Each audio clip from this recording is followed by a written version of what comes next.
여러분 안녕하세요. 황성의 경제 콘서트의 황성입니다. 여러분 오래간만에 찾아뵙겠습니다. 오늘은 최근 우리나라 기업의 경영 성과에 대해서 좀 얘기를 드리려고 합니다. 최근에 한국은행에서 두 개의 보도자료가 나왔는데, 하나가 2023년 기업 경영 분석 결과고요.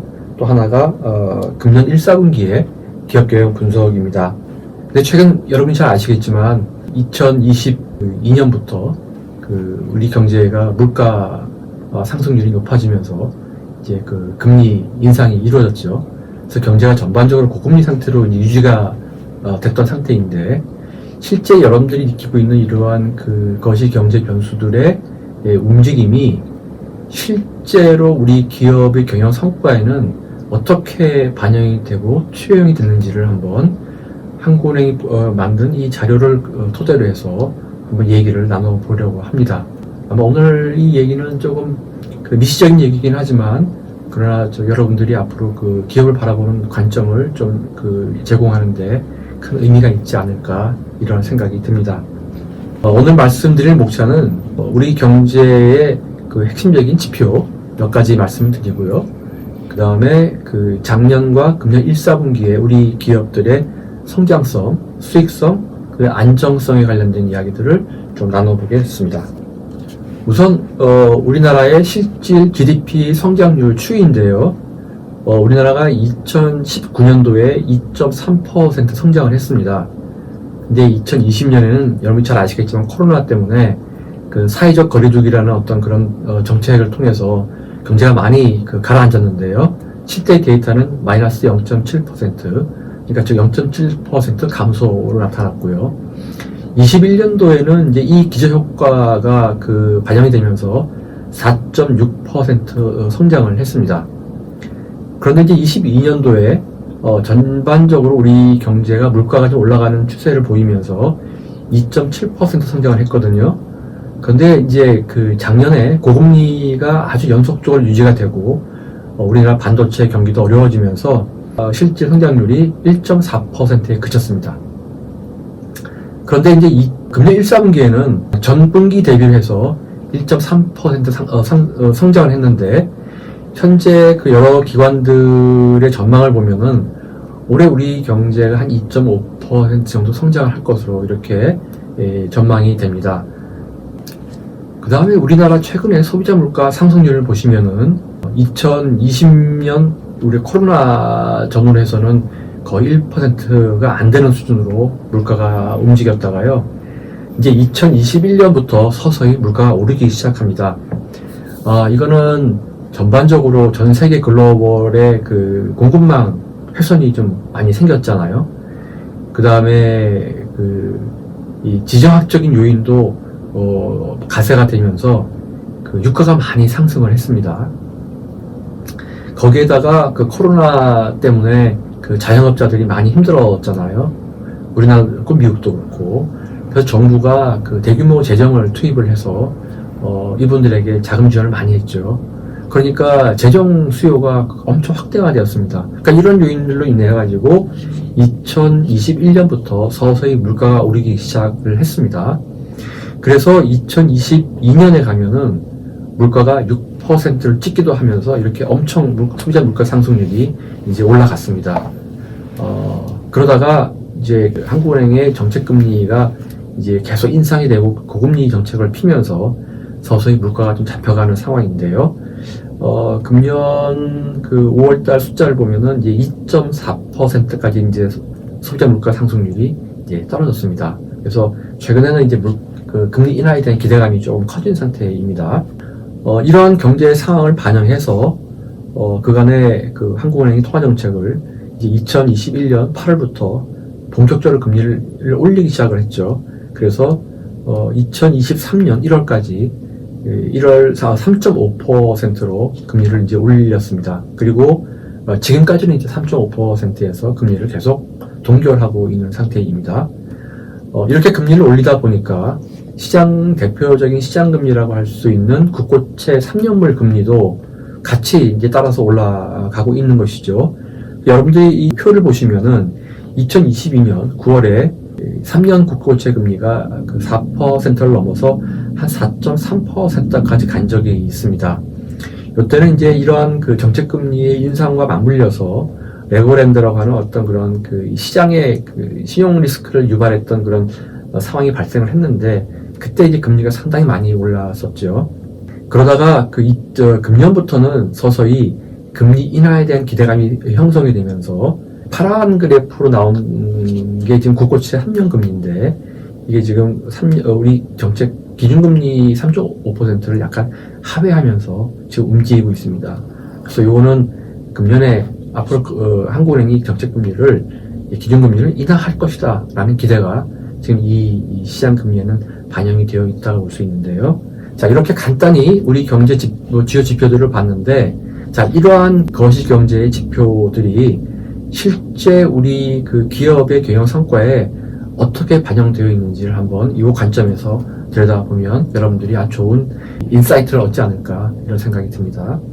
네, 이제 우선 성장성 지표들에 대해서 한번 보도록 하겠습니다. 2023년에 우리가 이제 성장성 지표의 그 대표적인 것이 그 매출액이 얼마나 늘었냐 하는 것을 이제 보는 것인데요.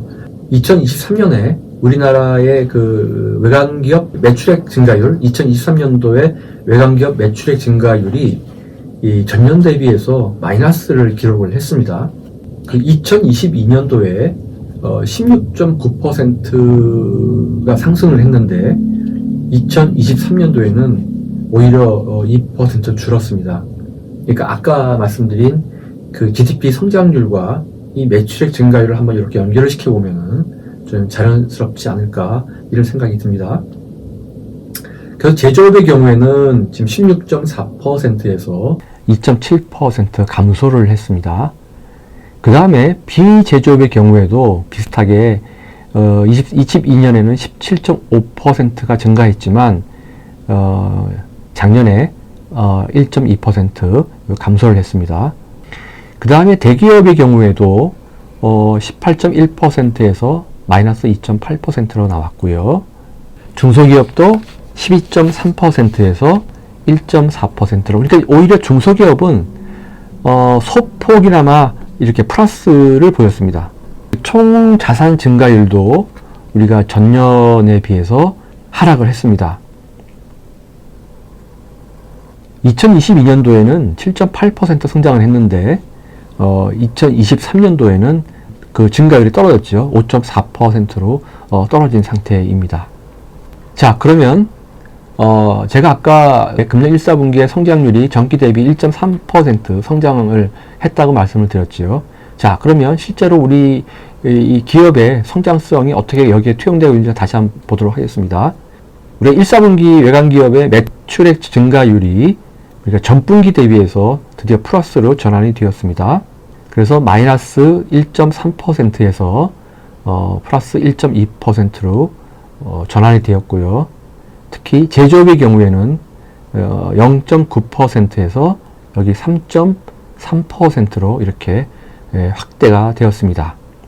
그 다음에 비제조업의 경우에도 마이너스 4%에서 그 증가율이 둔화가 되면서 마이너스 1.6%를 보였고요. 다만 대기업은 지금 플러스로 성장을 했지만은 지금 우리나라가 현재 안고 있는 양극화 문제가 지금 여기서도 두드러지게 보이고 있는데요. 중소기업의 경우에는 지금 오히려 마이너스 6.9% 하락을 한 것으로 나타났습니다. 그 다음 총자산 증가율도 전년 1사분기 대비해서 상승을 했는데요. 1.9%에서 2.8%로 이렇게 성장을 했습니다. 그러니까 이걸 보시면 대체로 우리 경제가 금년 1사분기의 성장률과 현재 매출액 증가율이 이렇게 비슷하게 투영되고 있구나 하는 것을 우리가 조금 알 수가 있습니다. 그 다음에 이번에 수익성에 대해서 한번 보겠습니다. 우리가 수익성에서 가장 중요한 것은 그 매출액 대비 영업이익률이 얼마나 잘 나왔냐 하는 것으로 우리가 판단을 합니다. 그런데 2023년에 그 매출액 영업이익률이 전년 대비해서 하락을 했습니다. 그래서 5.3%에서 3.8%로 이렇게 하락을 했습니다. 전반적으로 다 같이 하락을 했는데요. 제조업의 경우에도 6.3%에서 지금 3.2%로 이렇게 하락을 했고요. 비제조업의 경우에는 이렇게 소폭 상승을 했습니다. 그 다음에 대기업의 경우에도 지금 5.4%에서 3.6%로 이렇게 조금 하락을 했고요. 중소기업도 마찬가지로 4.8%에서 4.4%로 이렇게 하락을 했습니다. 그 다음에 우리가 또 수익성의 지표로 하나 볼 수 있는 것이 매출액 대비해서 세전 순이익률이 또 어떻게 나왔냐 하는 것을 좀 보는 것인데요. 역시 이것도 마찬가지로 하락을 했습니다. 그래서 매출액 대비 세전 순수익률이 2022년에 5.1%에서 지금 2023년에 4.4%로 이렇게 하락을 했습니다. 그러니까 아까 제가 말씀드린 2023년에 그 GDP 성장률이 1.4%라 말씀드렸잖아요. 당연히 2022년보다는 성장률이 좀 둔화되었죠. 바로 그런 부분들이 여기 이렇게 수익성에도 반영되고 있다라고 말씀드릴 수 있습니다. 이렇게 2023년에 매출액 영업이익률이 하락을 한 것은 기본적으로 매출 원가가 좀 상대적으로 상승이 되어 있고요. 그다음에 판관비, 우리가 판매 관리비라고 하는 이 판관비도 같이 상승을 한데 주로 기인을 하고 있습니다. 그래서 매출 원가가 지금 79.9%에서 80.6%로 올랐습니다. 그리고 판관비도 14.8%에서 15.6%로 올랐습니다. 그 다음에 법인세 차감 전 순이익률 하락도 이 영업이익률의 큰 감소에 지금 기인을 하고 있다 이렇게 볼 수 있습니다. 지금 법인세 차감 전 순이익률을 보시면은 지금 5.1%에서 4.4%로 이렇게 하락을 했죠. 이렇게 지금 그 수익성도 전반적으로 좀 2023년에는 악화되어 상태다 이렇게 말씀을 드릴 수 있습니다. 우리가 기업들의 수익성을 얘기할 때 가장 많이 보는 지표 중에 하나가 이장 보상 배율인 것입니다. 이거는 그 영업이익을 이자 비용으로 나눈 것입니다. 그러니까 내가 영업을 잘해서 나온 그 이익이 충분히 그 내가 돈을 빌려서 이자를 감당하고도 충분히 남는다. 이렇게 해야 사실 장사를 할 수 있지 않겠어요? 그러니까 영업이익에서 이자 비용을 나눈 이 이장 보상 비율이 높으면 높을수록 당연히 수익이 좋은 겁니다. 그러니까 우리가 이 이자 보상 비율이 전반적으로 상승했다고 하면은 수익성이 되게 좋아진 것이고요. 이자 보상 비율이 하락을 했다고 하면은 그만큼 수익성이 낮아졌다. 이렇게 이야기할 수 있습니다. 그런데 이 이장 보상 비율이 작년에 상당히 하락을 했어요. 여기 보시면 2022년에 443.7%였는데 지금 작년에 219.5%로 상당히 하락을 했습니다. 여기 보시면 2021년에 우리 이자 보상 비율이 무려 654%였으니까 2021년하고 이렇게 비교를 해보시면은 상당히 하락했다고 하는 것을 우리가 알 수 있는 것이죠. 그 다음에 이 이자 보상 비율의 구간별 기업수 비중을 한번 보겠습니다. 이 이자 보상 비율이 100%가 안 되는, 즉 그러니까 내가 장사를 해서 번 돈으로 이자를 다 갚지 못한 그런 수익성이 매우 안 좋은 기업들이 그 비중이 지금 2021년에 34%였는데요. 2022년에 34.6%까지 소폭 상승했다가 지금 2023년에 40.1%로 5.5%포인트 이렇게 올라갔습니다. 그러니까 이것만 보더라도 전반적으로 우리 기업의 이자 보상 비율이 많이 떨어졌구나. 그리고 심지어 그 수익을 못 내는 그 기업도 비중도 많이 늘어났네. 이런 걸 우리가 좀 잘 알 수가 있습니다. 그래서 이자 보상 비율이 100에서 20% 미만, 그러니까 뭐 이익은 내고는 있지만 그렇게 아주 좋은 수익을 내고 있지는 못한 그런 기업군의 수의 비중이 2021년에 15.6%였는데 2022년에 18.4%로 나왔다가 지금 2023년 작년에는 20.7%까지 올라갔습니다. 그러니까 수익이 썩 좋지 않은 기업군의 기업 수도 지금 많이 올라가 있다, 이렇게 볼 수 있습니다. 그러면 거꾸로 우리가 300에서 500 또는 500% 이상은 굉장히 수익이 많이 나는 기업과 이자 장사를 잘하고 있는 기업들이죠. 근데 그런 기업들의 그 비중을 보면은 지금 2022년에 8.1%였는데 23년에 7.5%로 감소를 했습니다.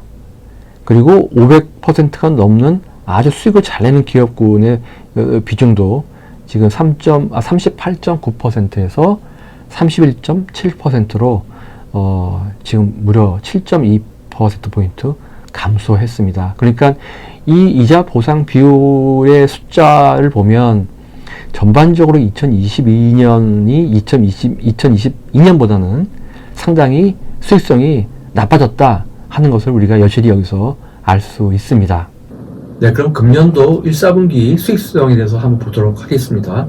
이자 보상 비율은 그 분기별로 나오지 않기 때문에 그 분기별로의 수익성은 이제 매출액 영업이익률을 봐야 되는데요. 금년 1, 4분기의 매출액 영업이익률은 그 전년 동분기 대비해서 상승을 하였습니다. 그래서 작년 1, 4분기에 2.8%에서 금년에 5.4%로 이렇게 큰 폭 상승하였습니다. 제조업도 2.5%에서 5.4%로요. 그리고 비제조업의 경우에도 3.2에서 5.3%로 상당히 높은 신장세를 보였고요. 그다음에 대기업의 경우에도 2.4%에서 5.7%로 올랐습니다. 다만 아까 제가 양극화 얘기를 좀 말씀드렸지만 이 중소기업의 경우에는 지금 4.7%에서 오히려 3.8%로 증가율이 좀 둔화되었습니다. 그 다음에 이 매출액 영업이익률뿐만 아니라 우리가 또 수익성을 보는 데 있어서 매출액 세전 순이익률도 보는데요. 요것도 좀 전년 동분기 대비해서 상승을 했습니다. 그래서 작년 1, 4분기에 5.0%에서 금년 1, 4분기에 7.4%로 상승한 것을 볼 수 있습니다. 그 다음에 이제 우리가 기업을 성과를 볼 때 그 안정성에 대한 평가를 또 하게 되는데요. 우리가 안정성에 대한 평가 지표는 크게 두 가지입니다. 하나는 부채 비율과 하나는 차입금 의존도입니다. 우선 부채 비율은 총 그 부채를 자기 자본으로 나눈 개념입니다. 그러니까 이 부채 비율이 높을수록 안정성은 떨어지는 것이죠. 그 다음에 부채 비율이 이제 자기 자본이 커져가지고 부채 비율이 낮으면 그 안정성이 높아진다, 이렇게 우리가 판단할 수 있습니다. 자, 그런데 부채 비율을 보시면 전년 대비해서 하락을 하였습니다. 그래서 2023년은 105%에서 102.6%로 이렇게 하락을 했습니다. 그러니까 오히려 안정성은 지금 좀 높아진 상태다, 이렇게 볼 수 있습니다. 그 다음에 제조업, 그 다음에 비제조업, 그 다음에 대기업, 중소기업 모두 그 감소한 모습을 보여주고 있습니다. 그 부채 비율을 구간별로 보면은 200% 미만인 기업수 비중은 좀 높아진 반면에 그 200% 이상 기업수 비중은 좀 줄어들었습니다. 그 다음에 아까 부채 비율 말씀드렸는데 이제 그 차입금 의존도의 경우에도 마찬가지로 안정성의 주요 지표 중에 하나입니다. 차입금 의존도는 내가 1금융권, 2금융권에서 빌린 돈과 회사채를 발행해서 빌린 돈의 합계를 총 자산으로 나눈 개념입니다. 그러니까 이것도 차입금 의존도가 높을수록 그만큼 안정성은 좀 떨어진다, 이렇게 볼 수 있는데요. 이 차입금 의존도의 비중을 보면은 그 대체로 전년 수준과 비슷합니다. 그래서 2022년도에 28.8%였는데 지금 금년에도 28.8%로 비슷한 수준을 유지하고 있는 모습을 볼 수 있습니다. 금년 1, 4분기에 보면 오히려 이 부채 비율은 조금 높아졌습니다. 그 전분기 대비해 가지고 지금 89.2%였는데 금년 1, 4분기에는 92.1%로 소폭 상승한 모습입니다. 그 다음에 제조업, 그 다음에 비제조업, 대기업, 중소기업 모두 상승한 모습입니다. 그 다음에 차입금 의존도의 경우에도 전분기 대비 상승을 했는데요. 작년 4, 4분기가 25.4%였는데 금년 1, 4분기가 25.7%로 소폭 상승한 모습을 보였습니다. 지금까지 거시경제의 움직임이 어떻게 우리나라 기업의 경영 성과에 영향을 미쳤는지를 연계해서 한번 살펴보았습니다. 이런 관점을 여러분들이 좀 유지한다면 앞으로 기업을 바라보는 인사이트를 많이 키울 수 있지 않을까 이런 생각이 듭니다. 오늘 강의는 여기서 마치고요. 다음번 또 재밌는 강의로 여러분과 찾아뵙겠습니다. 여러분 감사합니다.